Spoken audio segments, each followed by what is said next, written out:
This is the Alternative Investing Advantage podcast from Advanta IRA, where we show you how to explore investments beyond Wall Street and open your eyes to new options for your portfolio. It's time to take control and give yourself the freedom to choose where you invest your money. Hi, and welcome to another edition of the Alternative Investing Advantage podcast. My name is Alex Perny, and today on the download, we have quite a bit of interesting news coming out of the business and investing world.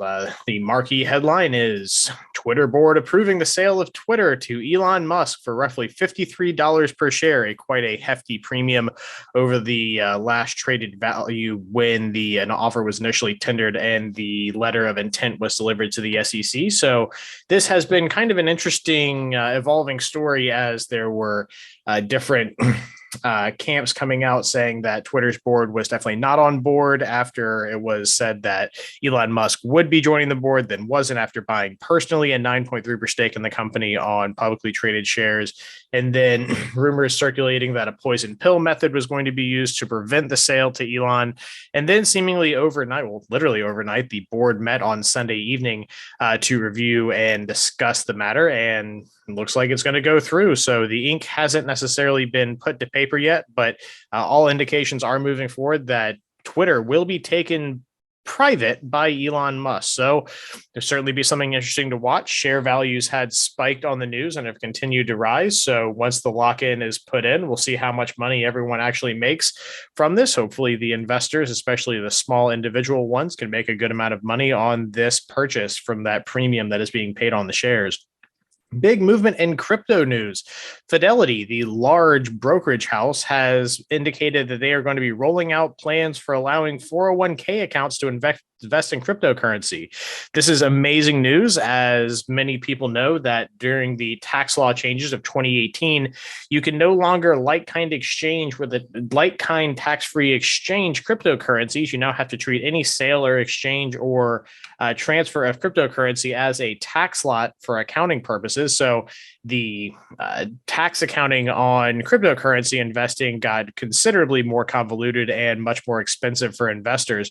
This brought to light the big advantage of utilizing tax-sheltered accounts such as 401ks and IRAs like we do here at Advanta IRA for investing in these types of asset classes. So seeing that the adoption by an extremely large brokerage house such as Fidelity only bodes well for the continued acceptance of this type of asset, especially with regard to retirement plans and the ability of people to not pay taxes on these types of investments. So awesome news. Very happy about that coming out of Fidelity this week. Gold has seen a pretty major rebound on Monday, 4/27/2022, as the trading had seen a 2-month low in mid-April. So good to see that the commodities market for gold bouncing back up. It was seen as kind of a big hedge of inflation during the initial basically kind of scare of the Ukraine conflict, and not to diminish anything with that. It is still going on. There are still very tragic things coming out of that part of the world, but to see the commodities coming back up into trading at higher levels is definitely good to see, especially with how that was affecting the commodities markets. Now, moving over in the world from Eastern Europe to South Central Asia, semiconductor stocks are continuing to fall despite record earnings due to continued shortages in global supply chains. We're still seeing large lockdowns in places like Taipei and Taiwan and Southeast Asia, and places like Shanghai and China. It's really hard to kind of pin down when we're going to see a stabilization of supply chain for silicon wafers and PCB printed circuit boards. So it's going to really be kind of interesting to see when we're going to see a stabilization for that particular market sector, because it is still just a wild roller coaster of trading emotions when it comes to what we're actually seeing. Because, even with that, we're seeing record earnings, but we're seeing share prices slump in that sector. So it is definitely an odd paradigm to look at when looking at the semiconductor market. So again, Southeast Asia still battling with social and economic issues, or social and political issues with regard to COVID, with lockdowns and manufacturing. So it's definitely going to be interesting to see how that works out. But, some good news, at least places like the Tesla factory in Shanghai have reopened. So hopefully maybe that can be used as a bit of a model for production and manufacturing in those countries in that part of the world for kind of easing the supply chain burden on semiconductors, because that has everything to do with not just computers, like, you're sitting down maybe typing away on an email, but also things like vehicles, computers for vehicles causing big backups and supply chain issues and causing markets for things like used cars and new cars to just skyrocket. So there's a very large downstream trickle effect from the issues of supply chain and semiconductors. So hopefully this does rectify itself relatively soon, because that's one of the last big holdouts of the issues we've seen from the past 2 years of COVID in the world. Home price indexes rose almost 20%. That's right. Not only just double digits, but into the 20% range between January and the end of February into March, based on the Case-Shiller index evaluation. This is absolutely crazy to me to see that how much home prices have appreciated and spiked just in the very first quarter of this year of 2022. It is quite interesting to see just how much things have risen and how hot they are getting. And it's kind of getting to the point, we've been saying this, throughout the entirety of COVID and before, how high, where's the ceiling to all this, run up on real estate prices. And it's, again, a lot of people would say, oh, it was then and now. And people have been wrong consecutively for the past 6 or 7 years on when home prices might cool off. So although 20% rise in the matter of 60 to 90 days does seem maybe unsustainable, who's to say how high these things can actually go? So of course, this does have large effects, both positive and negative. Real estate investors are seeing a positive from the appreciation and the equity growth in their assets, but first-time home buyers, people like renters and maybe lower fixed income individuals are really starting to see the squeeze from this. It is, definitely an interesting mixing of paradigms of prosperity and despair for some people in the housing market. So it'll be interesting to see where this continues to go. How much higher will it go? Nobody knows. So get on the ride and see where it takes you. Interesting news out of drink manufacturer Pepsi. They have raised their revenue outlook despite higher costs, but this is due to record sales. So PepsiCo is seeing significantly higher costs from things like aluminum cans, from raw materials for their syrups and formulations, but the significant increase in demand has raised their revenue outlook according to their last earnings report. So it'll be really interesting to see where the continuation of share prices go for Pepsi, which is trading a little bit positive to flat on Monday of 425 as of the recording of this podcast. Streaming giant Netflix last week saw a huge dip in their share price, almost a 25% single day trading dip in their share price, as they indicated that they were going to lose several hundreds of thousands, if not millions, of subscribers due to increased competition and also their restriction on password sharing for households. So this is kind of interesting. And the reason I bring it up, even though it's not necessarily immediately topical to this week's news, is that Warner Brothers has seen a 13% revenue bump in their subscription services, such as Discovery Plus and the other intellectual properties that Warner Brothers owns. They have seen a 13% rise in their revenues, kind of feeding off the exodus of Netflix users. So this will certainly be interesting to see is where the exit of capital and investment comes from streaming giant Netflix and where that goes, because it's not just going to disappear into the ether. It's going to go somewhere. And places like Warner Brothers, Paramount, and all these other streaming platforms are going to see it come to them in some form or fashion. I really don't think we're going to see a trend back to traditional cable. Streaming is here and it's here to stay. So it'll be interesting to see where that additional capital and investment goes, because it's certainly not going to Netflix. And lastly, on the download today, UPS beats profit estimates as e-commerce continues to run wild. E-commerce has just gone gangbusters over the past 2 years during COVID, when obviously everyone was not going out and doing actual point of sale and brick and mortar retail shopping.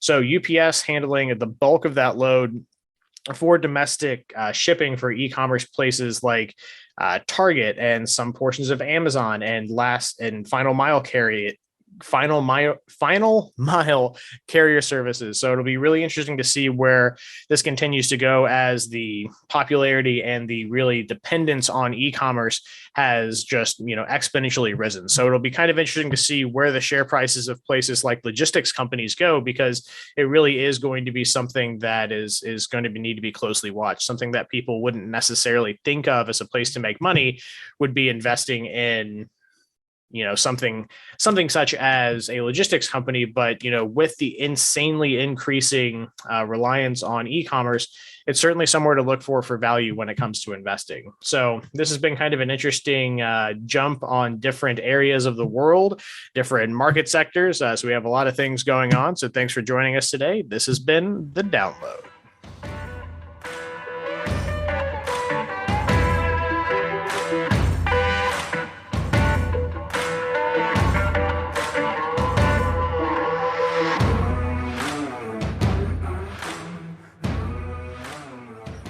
Today on the what is a poison pill? A poison pill is a defense strategy used by a target firm. In this case, we'll use the example of Twitter, as a lot of the talking heads had indicated that they were going to be using this type of strategy to prevent the acquisition by Elon Musk, which is why I'm covering it today in the what is. It makes themselves be less attractive to the potential buyer to avoid a potential hostile takeover. This allows the existing shareholders the right to purchase additional shares at a discount, effectively diluting the ownership and interest of a new hostile party. The poison pill often comes in two forms: the flip in and flip over strategies. The flip in poison pill strategy involves allowing the shareholders, except for the acquirer, to purchase additional shares at a discount, thus purchasing additional shares for the company with instantaneous profits and diluting the value of the company by issuing the new shares. The flip over poison pill is a strategy that allows stockholders of the target company to purchase the shares of the acquiring company at a deeply discounted price if the hostile takeover attempt is successful. For example, a target company shareholder may gain the right to buy the stock of its acquirer at a 2-for-1 rate, thereby diluting the equity in the acquiring company. The acquirer may avoid going ahead with such acquisitions if it perceives a dilution of value post-acquisition. This is what a poison pill is, and this has been the What Is.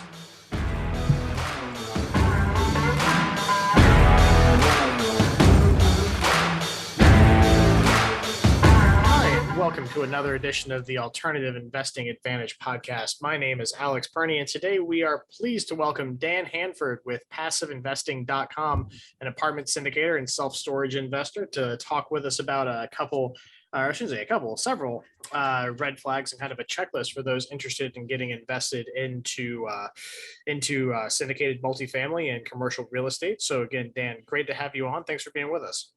Alex, thank you so much. Appreciate you having me on, and looking forward to sharing with the audience here. Absolutely. So tell us a little bit about yourself. What makes Dan Handford, and how'd you kind of get to this point in your career where you're doing syndicated real estate investments? Yeah. So, one of the things in my background is that I'm a chiropractor by trade. And when I first got out of chiropractic school, I started my own clinic. And what I found in those first couple of years is that I was kind of stuck in a job, even though I was working for myself, because I, for one, was capping my income by I can only see so many patients an hour myself. And whenever I want to go on vacation, I still had to continue to pay for the utilities and the rent and the employees that were there. So I never really wanted to go on vacation. So of course, that was causing an imbalance in family and work and stuff like that. And so I quickly learned that I wanted to be able to do some things to be able to allow myself to have some more time, if you want more free time. And so I hired on some additional associate chiropractors to work for me, and then ended up hiring on some medical doctors and nurse practitioners to work for me, and then grew that from 1 clinic to 4 clinics, and ended up cutting out the chiropractic services completely to build a referral network with some of these outside alternative health providers, because the types of treatments that we provide are more alternative medicine type stuff, like prolotherapy, PRP, stem cell treatments for orthopedic conditions, and then also some general injection based therapies for arthritic conditions. And so we wanted to be able to build that kind of outside network of referrals coming in. So we cut out the chiropractic in the office. It made it so that I didn't have to be seeing patients, right? So that was a big freeing up of my time, but it allows us to be able to focus on the medical component of it and allow us to be able to grow from that 1 to 4 clinic range. And then my wife and I, even today still own those clinics 100%. They're 100% debt free and they cash flow very nicely. And when that happens, that obviously causes another problem, which is taxes, right? And so the taxes is really what ultimately led us to where we are today is, writing large 6-figure checks to the government when you're working your rear end off all year long is a little bit disheartening. And so being able to find ways to reduce that taxable liability, real estate was that ticket. So first started passively investing myself in other syndications and other types of real estate offerings, and then ended up hiring a mentor and learning how to do it how to do it myself, and then partnering with our other 2 managing partners that we have to be able to create the passiveinvesting.com company that we have today. And right now we've acquired just over $1 billion in assets since 2018 and have raised just over $400 million from our investors, and are continuing to seek other asset classes in addition to multifamily and self-storage. We just recently launched into the hotel and hospitality space, as well as the express car wash space. And so being able to have different options available to our investors allows us to have some diversification for those investors that are investing alongside us. Yeah, that's kind of an interesting, intro you just gave. I just interviewed, I don't know if you know or I've ever run cross paths with Chris Larson.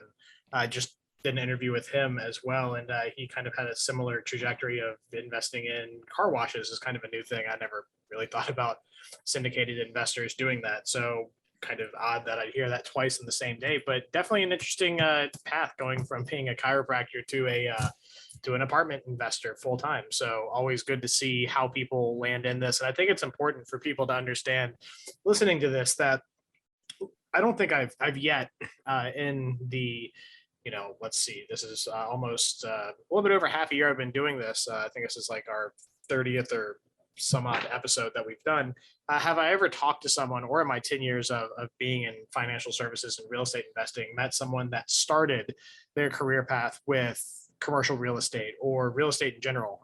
Some people I would say, maybe start in the single family realm, but if you're thinking, oh, well, I haven't been doing it for, a long time, or how to get started, almost no one has kind of, started at this level, with anything. And most of the time it's a second or even third career trajectory for people in their lives. So just understand that this kind of stuff is attainable. And that's kind of what we're going to cover today. You have kind of developed a punch list of red flags and things to look out for the starting investor looking to get into doing a syndication investing. Is that correct?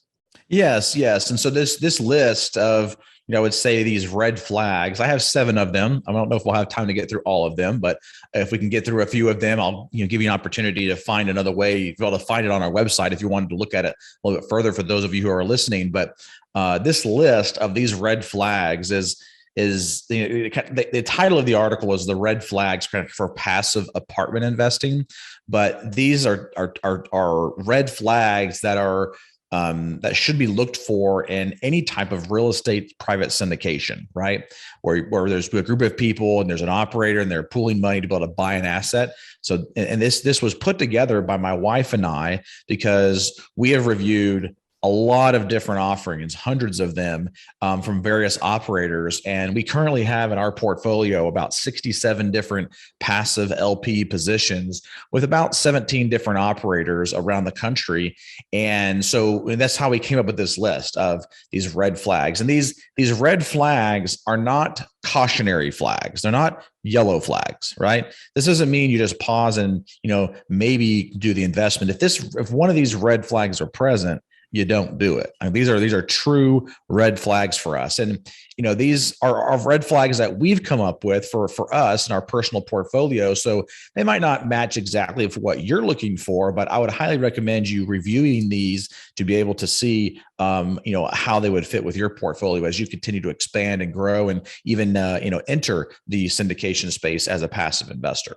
I think that's a great point you bring up. So these are the stop, drop, and run away things, not the reevaluate and circle back kind of things, right? Correct. Exactly. These are the about face. Gotcha. All right. Well, let's start with number 1. What you got for us? So one of the things that is really often misunderstood in these real estate syndications is that people think that we're just buying real estate, right? And that's actually a big mistake to think that you're just buying real estate. Because when you buy a large apartment complex for 30, 40, 50 million dollars, you're buying a fully operational business that actually just so happens to have real estate attached to it, which is the nice thing, right? But you still have people that you have to manage. You still have processes and systems to put in place. You have KPIs that you have to manage. So that's a business, right? So you're buying a fully operational business with a great benefit to it, which is the real estate that has lots of depreciation on it, right? So one of the red flags for finding operators to invest in is if you're investing with an operator that has no successful background in business. That's the red flag, right? So if the operator has no successful background in business, then you probably don't want to be investing with them, right? Now, the key word here is successful, right? Since I know people, and I'm sure you know people that know how to run a business, but they know how to run it into the ground, right? I mean, so you want to make sure that you qualify that they have some form of successful background in business and they actually know how to run that type of business. Now, do you think that it's something to look past maybe, like we said, like I said, there's a lot of people that, this is rarely their first foray into profession. They've come from many different walks of life. Like you said, you were a chiropractor before this. So what kind of and analysis do you need to do on saying, okay, should I just look to, what they've done in real estate? Should I look past that? Is there a track record of like how long you go back for? Because, everyone, some things don't always work out, but, if they've had, 5 years of track record or like how many deals, what do you kind of metrically use to analyze that historical aspect of looking at what they've done? Sure. So, it doesn't necessarily have to be specific to real estate, right? Like it has to be related to a business. And I would say if you look at anybody's background, they probably could point to a business that did not do well, right?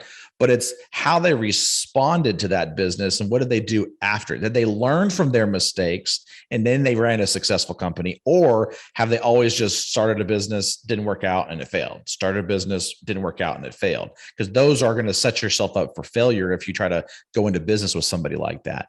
But this red flag, it is a little bit harder to verify, right? Because people can tell you that they ran a business, they had an exit, right? They had a successful exit, but so this is one of those things where you can't just pull it up online to figure out how successful somebody was. It's a matter of asking the sponsor directly, tell me a little bit about your background and do you have any background or success in business? And, tell me a little bit more about yourself. And is there anybody I can call and contact to verify or tell me a little bit more as a reference about your background in business and that, you are legitimate. Now, obviously, when you have an operator that has had multiple successful exits in real estate, obviously that trumps a lot of it, right?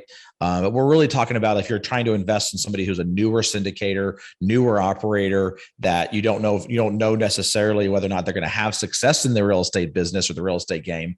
You've got to do some additional digging in some other type of business that allows you to see that successful background in business, right? Because if they're a new operator and they have no successful background in business, you probably want to think twice. Yeah, absolutely. Now, for those of you that aren't familiar, and if you are, apologies, it's been a little redundant, but in almost any, syndicated deal where you have people coming in, you're going to have probably more than one general partner. So if, let's say there is someone inexperienced, how far down that chain do you go, or how do you identify which person you place the most weight on when trying to figure out, what their successes have been? Well, I mean, I think you have to look at the whole picture, right? You have to look at, the different opportunities that they have had and what they did with them. And then also looking at the successes that they have had and also looking at the failures. And people who have had failures usually are pretty open to wanting to talk about them, right? Because they've learned from them, right? But if you don't want to talk about, and that's the thing, that's another good thing you could probably do too, is even asking these different operators, tell me about a situation, and it doesn't necessarily have to be in real estate, but a situation in business where you quote unquote failed and how you responded to it. right? How did you get yourself back up and how did you fix it? Because we're not all going to be perfect, but it's also about how you respond to those things too. Yeah, absolutely. I think that's a very great point, of looking at, this as not just buying real estate, but as a business. Because for those of you that aren't aware, a piece of commercial real estate is not just, a block of apartments. There is the management of the actual property, which typically is on site or done by a larger, entity. There's so many different moving parts, especially when you're talking about maybe an apartment building that has 300, 400 doors. It's not just that single family home and that one tenant. It's all of these things being administered at once. So looking at it holistic, I think it's a very great point that you make, Dan. So any other points that you'd like to kind of bring up on that initial first red flag of business experience and failures? No, I think that's a good kind of one to start with, and it's a big one, which is why I have it as like the very first one I like to cover, because a lot of times it does get missed because it is a little bit harder to verify some of those things. But this is really about just having a great conversation and knowing the operator that you're actually investing with, and making sure that they have some sort of successful background in business. And I want to go ahead and move into kind of this next red flag. Before I do that, there's one other thing that I think we should bring up, Alex, about the first one. If you have an operator that has multiple managing partners, that it doesn't mean that every single one of the managing partners has to have a successful background in business. There has to be at least one of them that does. Right? Because you need to make sure that they have somebody on their team that has experienced different challenges and they've overcome them. But it doesn't necessarily mean you have to have all three of them having some sort of successful background in business. So I wanted to clarify that as well, because there's a lot of people that don't have a really big successful background in business. Maybe they've been in business, but they've been working for somebody else, and they have a successful work business working. A successful background working for somebody else, but owning their own company and having their own business, they don't, but they can team up and partner with other people who have to make a great, solid operations team. So you can do that as well. Kind of the same thing with this red flag number 2. You'd never want to invest with a part-time operator, because this is a full-time business and it must be treated as such. There's so many people that are trying to get into this kind of apartment syndication business, and they also want to keep their W-2 income, right? They're not all in at all, right? And the way I look at it is I've worked very hard for the money that I have, and I don't want somebody else who's not all in to be managing my investment. And I know with being an operator myself, that this is a full-time job. This should not be done on a part-time basis. And there are, gurus and coaches out there that teach you that you can run this like a hobby type business than the nights and the weekends, right? And then eventually, once it commands full-time effort, you can quit. Or once it replaces your income, you can quit your full-time job and become a full-time operator. I truly believe if somebody wants to do that, then they should partner with somebody else who's full-time as a part-time operator themselves, and get their experience level up and get their track record up, and then eventually quit their W-2 and then go out and start their own full-time operations if they want to do it that way. But you always want to make sure that you are asking, are all of the managing partners full-time in the business? Because you want to make sure that you have your money that you've earned so much. So you've spent a lot of time and energy, effort in your life earning. You want to make sure that somebody who is all in is managing your investment. Yeah, I think that's a really good point. It's having someone that is fully committed to being a good steward of your capital that you're putting with them. Now, one thing that kind of come up, obviously it's kind of easy for you to say, okay, well, yeah, I don't want the guy that's still managing my local Bank of America branch 9 to 5 being the head of this syndication. But more maybe to the point, what does it look like to see maybe someone stretched too thin? So obviously each syndication takes time. Is there maybe something where you say, you go to the person, they say, yep, I'm a full-time operator of syndicated real estate, but I'm also the general partner of, 20 different syndications. That to me might be a little bit of an issue, saying, okay, well, how much time are you devoting to each one, just as, the other portion. So is there something that you would look to saying, hey, I want to make sure that this person is adequately looking at it? Or do you kind of look at, saying, hey, there's a team around me that also helps and I do this full time? Is there any kind of weight to that? Or is that kind of a moot point? You want to make sure that they are just strictly focused on real estate, and specifically operational real estate of commercial multifamily? Yeah, that's a great point, Alex, that you bring up about, being spread too thin. Because, one of the things that, I like to see is that as somebody's portfolio is growing, their team is also growing with them. And so one of the things that we've done here at passiveinvesting.com is, our three managing partners, myself, Danny, and Brandon, got together in the very beginning, and we made a commitment that any of the asset management fees that come into our properties to our passiveinvesting.com LLC account, our operating account, would be used not to go put into our own personal pockets and pat our own pockets, but it would be used to continue to grow and expand our team so that as our portfolio grew, our team was growing at the same rate, because the more asset management fees we have coming in, it allows us to hire more and more people. And so you do want to make sure that you have an operator who maybe in the beginning who's full-time. When we were all three of us, when we were full-time in the business, and we're still full-time, but I'm just saying when it was just the three of us, we were spreading ourselves too thin, right? And so once we felt like that we were spreading ourselves too thin, that's when we were like, okay, we need to go hire somebody to help us with this area and that area. And now we have 35, 36 full-time people that are working directly with passiveinvesting.com, because as we continue to grow, we needed to continue to grow the size of our team members to be able to support the portfolio that we were growing. So it's a great point to make sure that, yes, in the beginning that they need to make sure that they're full-time, but as they continue to acquire properties, if somebody has 20 properties, Alex, like you mentioned, and it's still just them running it, yes, I would say that's another big red flag as well. Yeah, no, that's just one of those things where it kind of popped into my head. It's great. Yeah, you're full time, but you also need to be able to commit adequate, attention to that. If you all of a sudden have like one of your deals has 20% vacancy, and it's something that you're getting around to on a Friday because you have 13 other properties you got to deal with fires getting put out, and you don't have the workflows in place, that's just as bad as the person that's managing that Bank of America, in my opinion.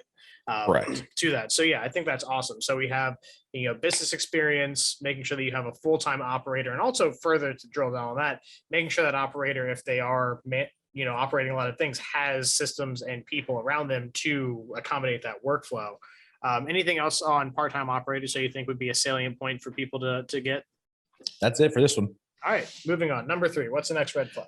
So number 3 is, and I touched on this a minute ago, is making sure that you have more than one managing partner with an operations team.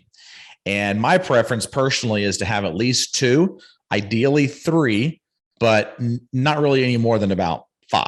Because if you get too many cooks in the kitchen, then you start to have more possibilities of issues that are happening later on. But 2 to 3 partners is kind of where you want to kind of find your sweet spot.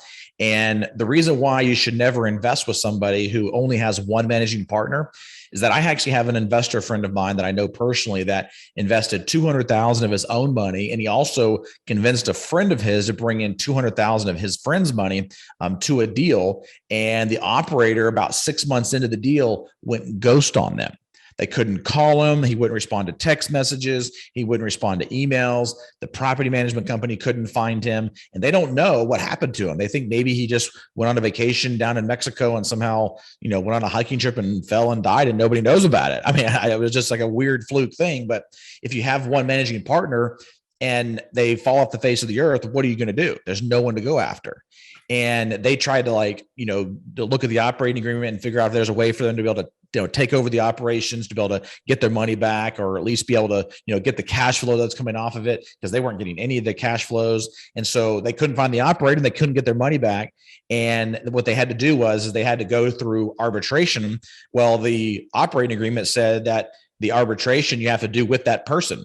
And how do you arbitrate with somebody who's not there? And so they had to get a court order to try to get to be able to have to take over, even if they couldn't find the operator or they went ghost on him or whatever. And so that's still kind of in limbo or pending or whatever. But so that was one of the things that I made as a red flag, is that I don't ever want to invest with somebody if there's only one managing partner involved. There has to be at least 2, and those 2 have to be unrelated people. So it can't be like a husband and wife and call it 2. It has to be 2 unrelated people, and ideally 3 partners. Now, on each one of the projects that are being put together, you want to make sure that particular operations team has at least 2 to 3 different partners. Yeah, no, I think that's a really good point to make. One, making sure that you don't have that issue, and two, I think that also opens you up. Especially with these deals being financed with non-recourse debt. It's all good and great, but there are issues if there is fraud.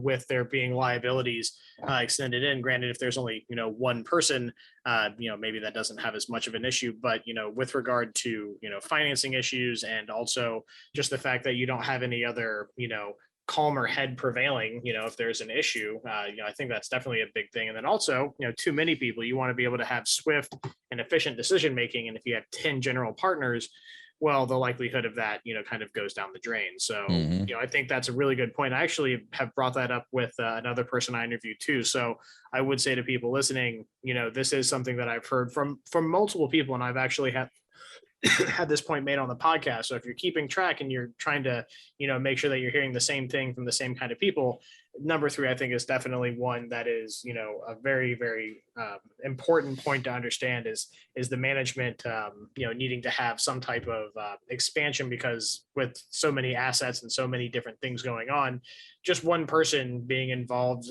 is probably never going to be a good idea. Having a couple people with experience, pooling those years of experience, is always going to be a good idea. Yeah, and I think it also allows that operations team to be able to grow at a faster clip when you have multiple people that can help from an operations perspective. I think that's one of the key reasons why we've been able to grow our portfolio as fast as we have, is because we do have a really good, solid partnership team, and we have all 3 of us have complementary skill sets that we bring to the table. So instead of trying to I have just not brought on other partners and done it myself? Yes, I probably could have, but I don't think we would have been able to grow as fast as we have today. And being able to have other people that you have in business that can help share the load and share the responsibilities is really key to a lot of people's success when it comes to growing and expanding. Absolutely. There's typically never an issue with having more experience to a point involved. Obviously, wanting to keep that probably, less than 5, or being kind of a max, but, more experience and things like that rarely hurt things to the degree that less experience or kind of fewer people typically would. So great point on number 3. Number 4. Number four is a deal that has no preferred return or a preferred return with a GP catch-up. So basically, if for those of you who might not know what a preferred return is, a preferred return is where 100% of the cash flows goes to the investors up to a certain percentage return. So like, for example, in our deals, it ranges between about 7 to 10%, depending on the class of asset and the asset share type, if you will, in that class, in that asset. But 100% of those cash flows can go to the investors up to a certain preferred return. And so every deal that you invest in, you should look for those preferred returns. And for us, it's a big red flag that we don't want to invest unless there is that preferred return. The preferred returns are aligning the interest with the investors so that the investors get the preferred distributions of cash flows, because obviously they're the ones that are putting the majority of the money up front. And so that preferred return allows those investors to receive those cash flows and the sale proceeds first up to a certain return amount. And then that deal, and the main reason why is because that deal couldn't be done without those investors. And so the operators should be willing to provide those preferred returns to maintain that successful relationship. And what a lot of operators will say, not a lot, but some of the operators that don't do a preferred return will say, one of 2 things. They'll say, well, my investors are not sophisticated enough to fully understand or wrap their minds around preferred returns or different waterfalls. So they just do a straight split of the cash flows and that's it. For us, we only work with high net worth accredited investors that are, I like to always say our investors are smart enough to figure that stuff out, because it's not that complicated to be able to understand and wrap your mind around you getting all the profits up to a certain percentage. And then the other reason why operators will say this is that it's usually an undercapitalized group that needs those cash flows to be able to support their own personal income to be able to allow them to stay afloat. And so it's that, and that's to me where the red flag comes in, is that it's usually an undercapitalized group that you probably don't or shouldn't be investing with anyway, because if something happens to the property, you want to make sure you have a very well capitalized group that can come in with extra equity if they need to be able to save a deal or infuse it with cash or whatever, so you can kind of avoid some of those capital calls in the future. Up to this point, we have in our group, we have never had to do a capital call, and we make sure we have lots of operating reserves and capex reserves to be able to prevent that in the future for our offerings. But not having a preferred return is a big red flag for us. And then a preferred return with a GP catch up is a big red flag, because, and this is where it gets a little bit nuanced here, Alex, is that you definitely don't want to invest with a deal that does not have preferred returns. But then if you look at a deal that has preferred returns, you want to make sure that you look to see if they have a GP catch up. The GP catch-up is basically saying, okay, 100% of the cash flows are going to go to you as the investor up to that 7% preferred return. And then everything else after that will have an equity split too. With a GP catch-up, it basically says, yes, we're going to give you 100% of the cash flows up to that certain percentage return. But before you get any more cash flows over and above that preferred return, we're going to go back as if we're basically going to catch ourselves up from the GP side as if we were already splitting the cash from the very beginning. And so if you do a preferred return for 2 or 3 or 4 years, it can get quite expensive to catch up a GP with that type of a return profile, especially with the way the current market is. And a lot of times what happens is those deals, it's very hard to make them make sense because it's so expensive to pay back the GP that it really eats into the returns for the LP investors. And so for us, no preferred return is a big red flag, and the preferred return with GP catch up. Yeah, and I would think that, if these things are properly structured and run, you can make, a good deal of money just on your initial position as a GP, and also management fees and everything else like that. It would seem to me that that's a little bit, just self-serving to a point, if you have that GP catch up to that. I would definitely kind of see where you're coming at with that of, the general partners being a little bit more concerned with their net return versus the good stewardship of their clients' capital. Correct. Yeah. All right, great. So number 4 makes absolutely perfect sense. No preferred return or preferred return with a GP catch up. So what do you got for number 5? Number 5 is modeling a refinance into the return projections. And the reason why this is a big red flag is because a lot of times, especially right now with the way deals are very, very tight, the only way to have them make sense is to model a refinance in year probably 2 or 3. And the reason why that's a big red flag is that whenever you put a refinance in there, you basically are guessing as to what kind of terms you're going to get, because nobody knows what the debt terms are going to look like in 2 or 3 years from now. And so it's very, very challenging to really model a refinance, but it can really juice the returns for investors.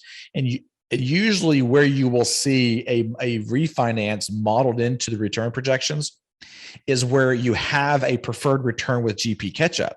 Because it's so expensive, the only way they can pay for it is to model a refinance into the return projections.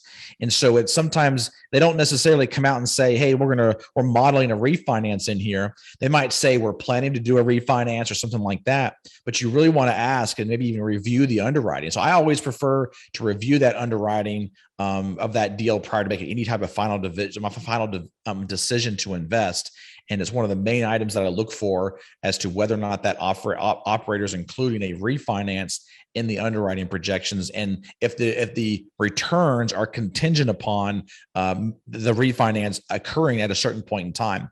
And this was put in here because my wife and I invested in a deal that they were supposed to do a refinance and ended up getting pushed back by a year. And then they recently sold it.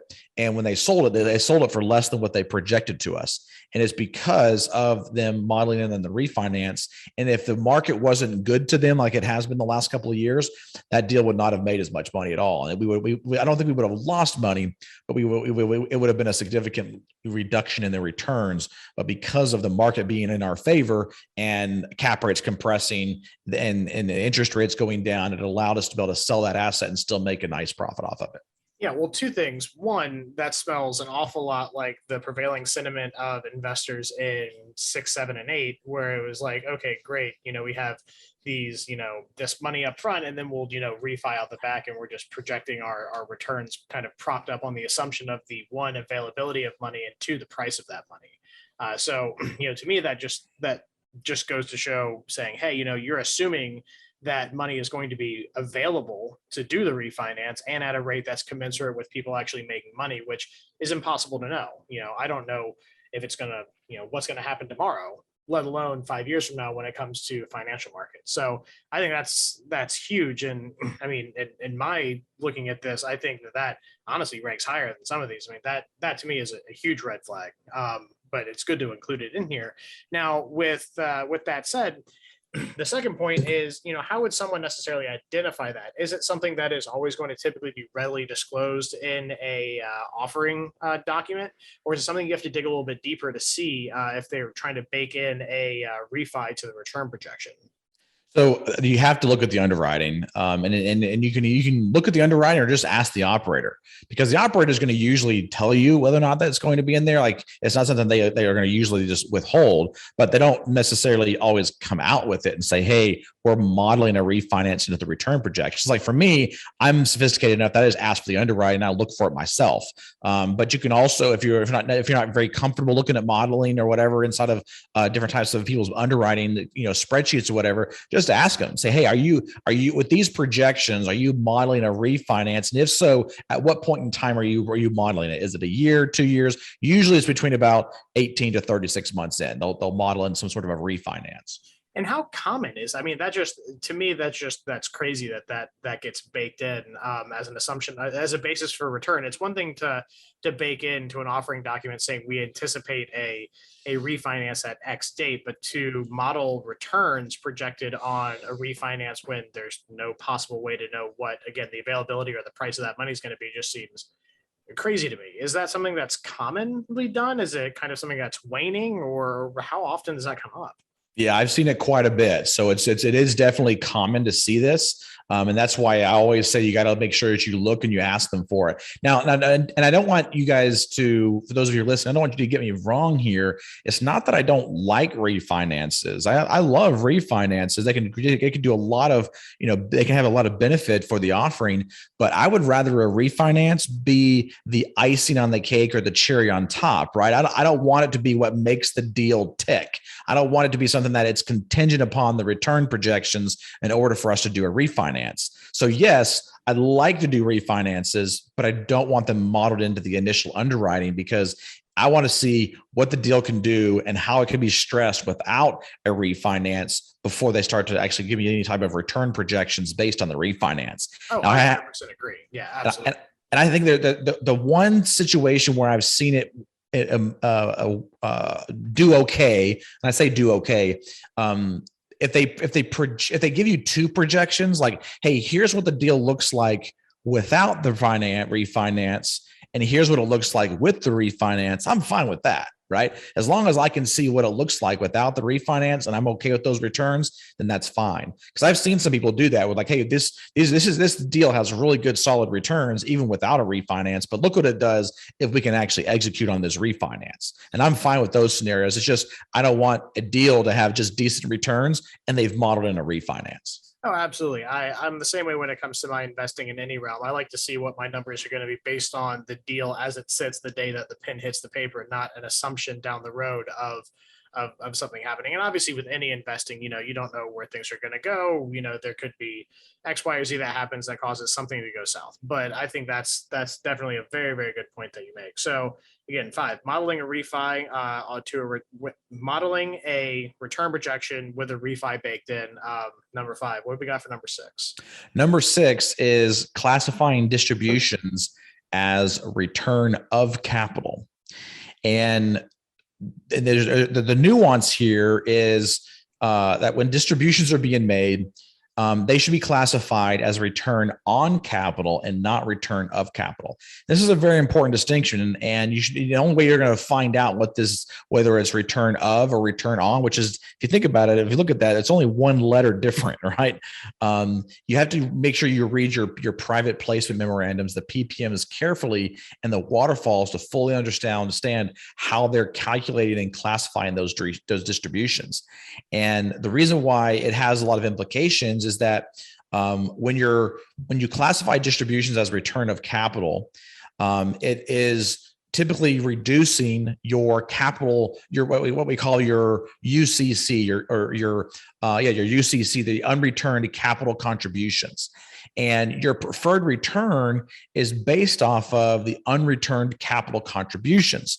So if they're classified as return of capital, that means that your unreturned capital balance is going down. And so if your preferred return is based off of that unreturned capital contribution balance, that means over time, your preferred return is going down because you have less and less in the actual bucket to be able to calculate it off of. Now, the only person that this kind of structure benefits is the operator. It basically gets them closer to an equity split so that they can start to see those returns faster instead of maintaining it and doing redistributions as return on capital.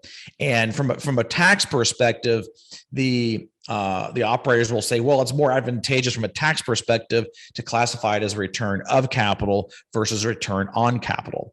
And the nuance here is it doesn't really matter how you classify it. From an IRS perspective, it's all about the waterfall perspective, because what we typically try to do is, from a IRS perspective, they're classified as return of capital. So you're not paying taxes on that, right?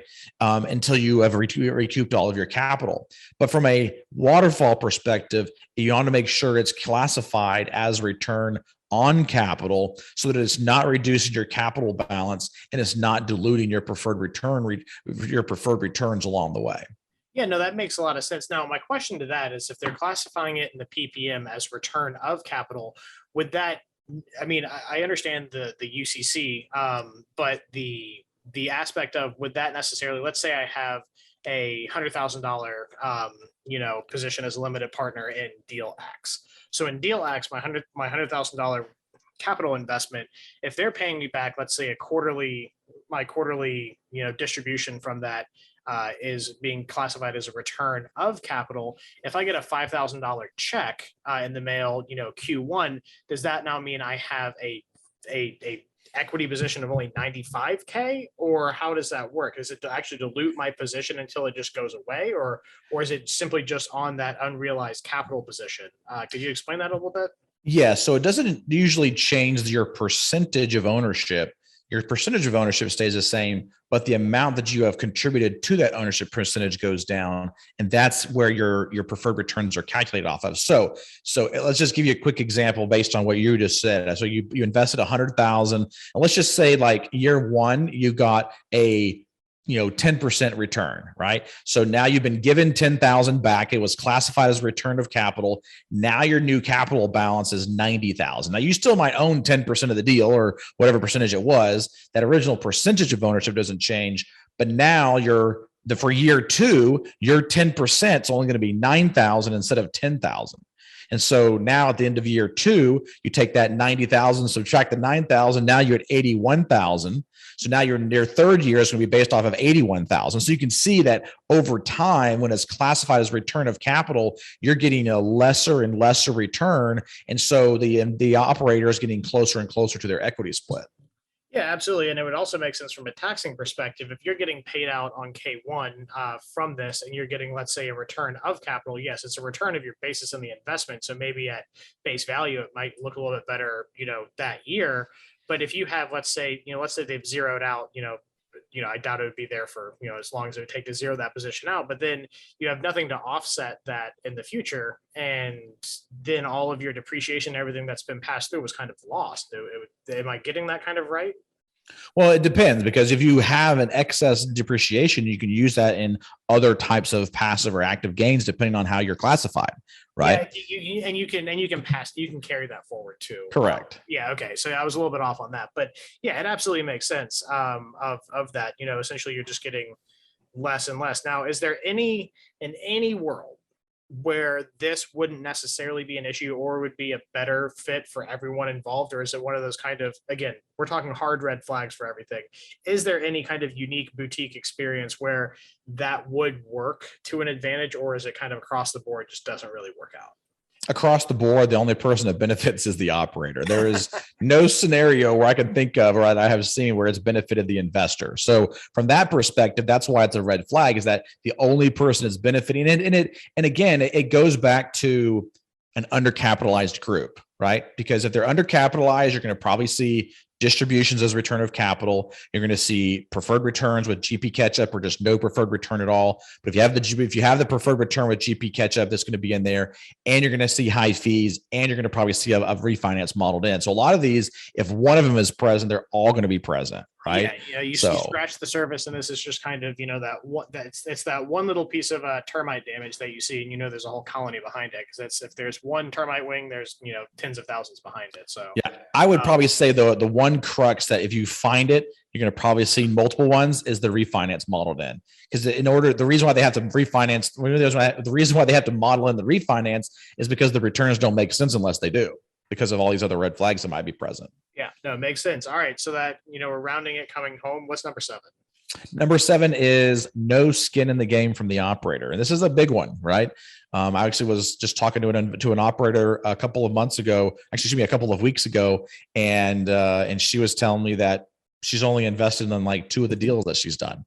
And so to me, I want to make sure that we have, we're investing with an operator that has skin in the game in every deal that they're investing in.